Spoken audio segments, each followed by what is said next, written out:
You know, steamed veggies, Buddha bowls kind of taste like ass if you don't put the right sauce on it. I know a lot of new vegans have trouble finding options when they're dining out, but just know you are not a burden. Oh, my cat wants in. Why, you want to come inside? Hey everyone, welcome back to Damn Tasty Vegan. It's your friend Maria Rose. And today I have some tips for new vegans, and some of the tips are even for people who have been vegan just a little bit too. If you're a new vegan and you need to know how to get started, I have a free beginner vegan grocery list. It includes meal ideas that you can use with the grocery list, as well as a bonus protein cheat sheet. I will link that below, so go and grab a copy of that. Let's jump right into it. Tip number one is for dining out. I know a lot of new vegans have trouble finding options when they're dining out. I'm kind of a wizard at being able to find vegan options in the most vegan unfriendly places, like diners in the middle of nowhere. So just know that just because there's not a vegan option on the menu or it says vegan in the title of it, doesn't mean that there aren't vegan options on the menu. Okay, so what I mean by that is, as long as you live in a country where they allow you to adjust your meals, like in the United States or Canada. I tried this in France and they looked at me like I had 3 heads. In the United States, you can adjust your order. Restaurants are used to having to adjust to dietary changes. People do it all the time for various reasons, not just vegans. But what I do is I look at the menu as a whole. I kind of look at it as, you know, a way to piece things together. So if I see they have a salad, but it's got chicken on it and cheese, but it's got some beans and things like that, maybe I'll just ask, can I have this salad but without the chicken? And then I'll look in the sides and be like, oh, they have steamed broccoli. Oh, can you add steamed broccoli? Oh, they have baked potato. And I'll have a baked potato with that. I use the options that are on the menu as a jumping off point, and then I'll ask them to take the cheese and dairy off, and then I'll see what other foods are vegan on the menu and ask them to add that in place. So you can do this anywhere, just be really polite, tip well.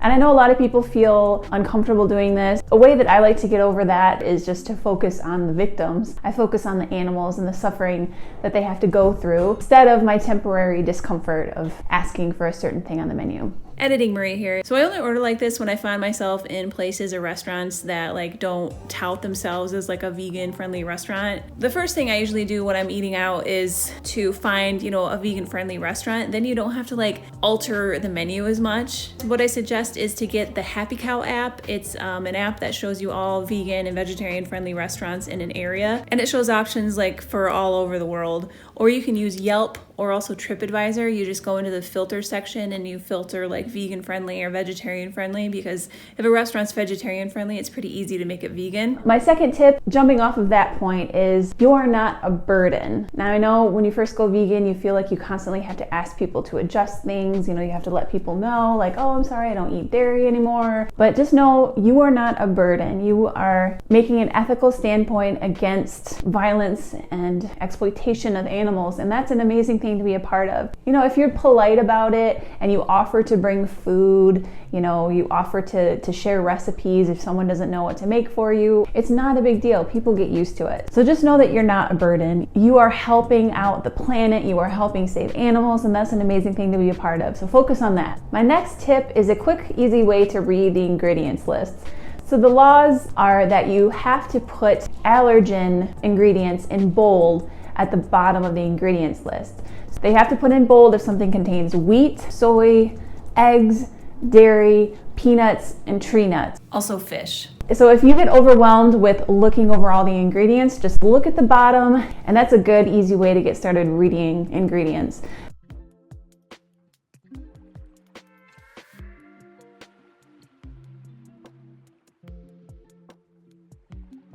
Now there's a couple more ingredients that might sneak its way in there and not show up in the bold on the bottom, like lard or honey. So just be on the lookout for that, but don't stress out about it too much in the beginning, because like learning to read labels and learning to know what to look out for gets overwhelming. Just look at the allergens in bold at the bottom, and then look for maybe lard or honey if it's something that might contain that. My next tip is to expect for you to have days where you don't feel like cooking, because it's gonna happen. A lot of people mess up, you know, when they're feeling tired or hungry or inconvenienced. So expect days like that and have frozen veggies in the freezer. Have pre-made vegan meals in the freezer, like the Amy's burritos or, you know, the Daya box mac and cheese, frozen veggie burgers. Expect you to have days where you don't feel like cooking, and instead of giving up on veganism, you know, have something ready to go on hand. Another tip to jump off of that is to expect you to have days where you're craving certain foods. So keep vegan versions of those foods on hand. If you know that ice cream is your weakness, have some vegan ice cream ready to go in the freezer. If you know that burgers are your weakness, buy some Beyond Burgers, put them in the freezer. Expect and plan for those days so that you don't throw, everything out the window for a momentary pleasure, Veganism is not about this health purity or perfection. It's about minimizing animal exploitation and suffering as much as is practicable and possible. So it's not about never eating junk food. It's about doing the best that you can to minimize animal suffering. Expect for days that you're not going to feel like cooking, where you're going to have cravings, and just have those foods ready to go and have them on hand. My next tip is to learn how to make delicious vegan sauces, because steamed veggies, Buddha bowls kind of taste like ass if you don't put the right sauce on it. Same thing with tofu. So look online for some delicious vegan sauces. My favorite is to mix tahini, maple syrup, vinegar, and soy sauce. And you kind of taste and adjust the ratios of the different ingredients, according to your... Oh, my cat wants in. Hi, you want to come inside? Oh, hi. She just woke up and she's like, where is everybody? Where'd everyone go? I'm all alone. My next tip is to make sure that you're eating beans, because it's an amazing source of protein, especially the amino acid lysine, which is only found in a handful of certain plant-based foods. So make sure you eat beans. And on that note, yes, in the beginning, a lot of people experience extra gas when they start eating more plants. That's because your gut microbiome is adjusting to all the new fiber. Just take it slow. Don't start eating, like a can or two of beans every single day. Ease yourself in with, a spoonful here and there. Let your gut adjust slowly. And over the span of a couple weeks, your gut bacteria will build up and you won't be as gassy. Now, if you're still experiencing a lot of gas and discomfort, I highly recommend you check out the book Fiber Fueled. It's written by a gastroenterologist, and it's all about how to build a healthy gut microbiome, which is the basis of so much of our health. A healthy gut means a healthy body, a healthy mind, a healthy immune system. So definitely check that book out. My next tip is to don't be afraid of soy products. I see a lot of new vegans afraid of soy. The meat and dairy industry funds a lot of studies to show that soy is harmful, because soy was one of the first alternatives to meat. The studies that they show are harmful are usually done with rats, and they feed an insane amount of soy protein isolate to the rat. The equivalent would be like if a human drank 4 gallons of soy milk in a day. And then they go on to show, oh look, it causes, all these problems.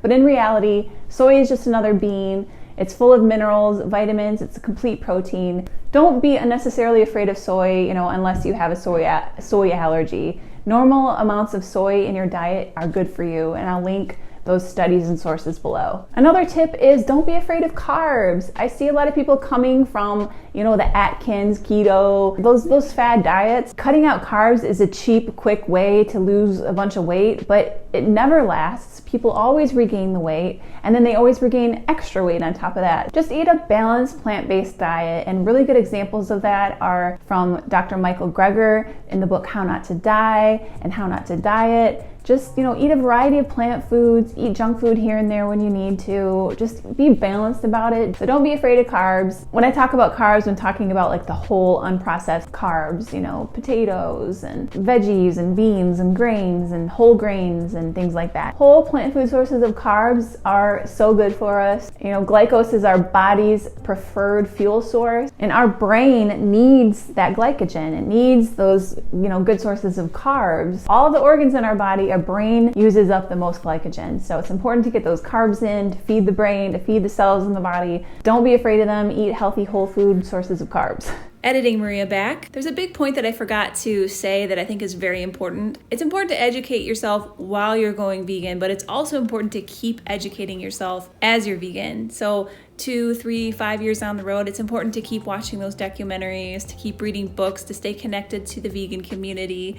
It's too easy in this very non-vegan world to let the ethics slip and to fall off the wagon. A lot of us go back to eating meat, dairy, and eggs because of the social aspect of it, feeling isolated, disconnecting from the ethics of it. So the ethics of veganism are what are going to keep you vegan long term. So stay connected to those ethics. Veganism is about minimizing animal suffering as much as is practicable and possible. It's not a diet, it's an ethical standpoint. And I know a lot of people get into it for the health aspects of it. I myself did. It's important to go a little deeper with it if you want to stick with it for a long time. Keep educating yourself, even if you've been vegan for a long time. My next tip is, when you first go vegan, you're bombarded with a lot of really weird questions and opinions. All of a sudden people become like expert nutritionists. What I recommend is to follow some vegan activists on YouTube, like Earthling Ed.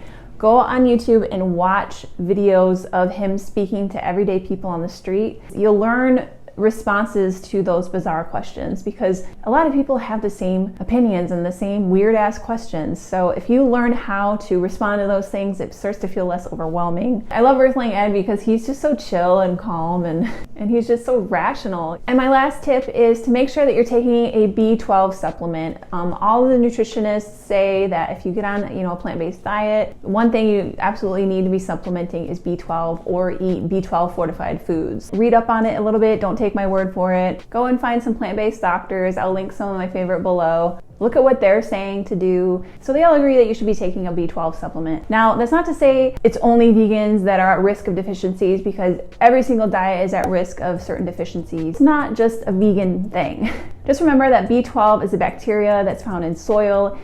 Animals don't make it, they eat it. So instead of filtering the B12 through an animal, or you eat it, you can just get it directly. On top of that, a lot of animals nowadays are supplemented B12. So the animals are getting supplements, and then you eat the animals who eat the supplements, or you can just eat a supplement. Same thing goes for omega-3. Now, at the very least, you should be eating omega-3 rich foods every day, like walnuts, flax seeds, chia seeds. But if you also want to take a supplement, same thing goes for omega-3. Fish get it from eating algae, and we can too. There are vegan algae-based omega-3 supplements out there. Nothing to worry about. It's good to know basics of nutrition as a vegan. Like I said, follow some plant-based doctors and just learn a little bit about, nutrition. We want you to be vegan for life, and we don't want you to have to stop because of some stupid thing that you could have easily avoided. So I hope that these tips helped you out. Please let me know if you have any questions, and I will see you all in the next video. Thanks for hanging out with me. Bye.